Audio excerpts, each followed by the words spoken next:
Hi. So I was thinking earlier, I found myself thinking about, what does it really mean to put love at the center of the legal system? What does it mean when you talk about raising the consciousness in the legal system? And you can kind of predict the difficult questions that you are asked when you might introduce that into a conversation.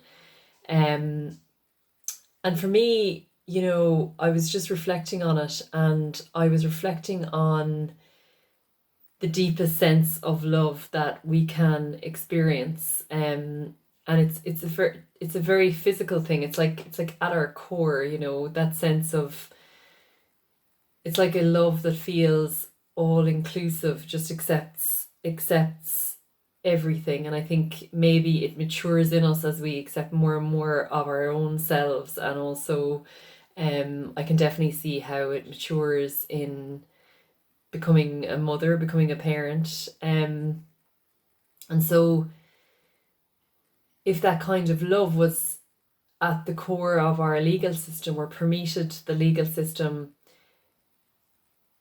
what would that mean? What would it look like? And I was reflecting on, if you take the most extreme example, like you have a spectrum, but if you take the most extreme example of someone who commits like the most heinous crime, and these are the types of questions that you get when you start bringing up this topic of conversation. People ask, well, what would you do if such and such happened, and how would you deal with that type of person, and that kind of thing. And I feel like if that depth of love that we are capable of was at the heart of our legal system, and you're dealing with a heinous crime, a very, very difficult situation, ultimately, there's still going to be this sense that this person is part of us. This person is part of the fabric of our community, of our world. So even though we denounce and um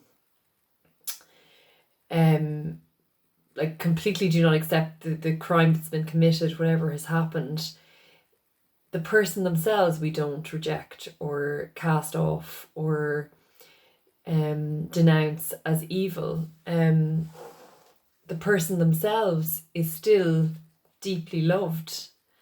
And what does that mean? How do you then, and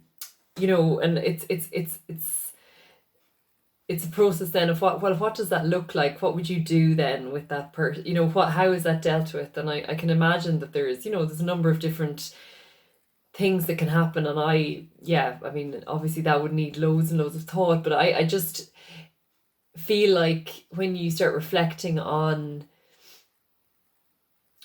first of all, just where the feeling would come from towards this person, I feel like currently, and certainly what we've grown up with, or what we typically believe, or what we typically hear, is such and such is evil. They're, get them out, don't care what happens to them, kill them. Um, they're not part of us. But it feels like that attitude is coming from a deep place of fear and separation, and a place where maybe we're not recognizing that we too have these places inside of us that are deeply shameful, that we hate, that are dark, and that maybe we don't want to look at. And that on a collective level, at least that's what I feel, that, these terrible, terrible things that happen, and seemingly terrible people, are also just reflections of parts of ourselves, personally and collectively, that we must learn to embrace and welcome back. And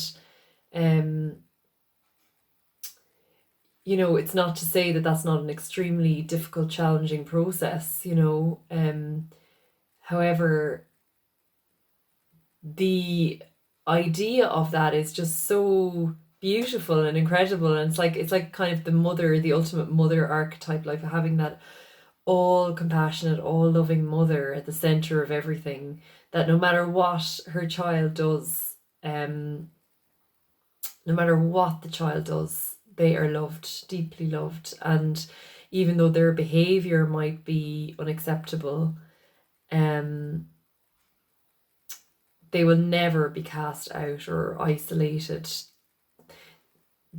The behavior may be, there will be ramifications, things may happen, however, in a loving context. And yeah, just in relation to our legal system, obviously that's an extreme example, one end of the spectrum. However, if that depth of love was to permeate our legal system and our governance systems in society, what would that, how would that change things? What would that look like? Thank you.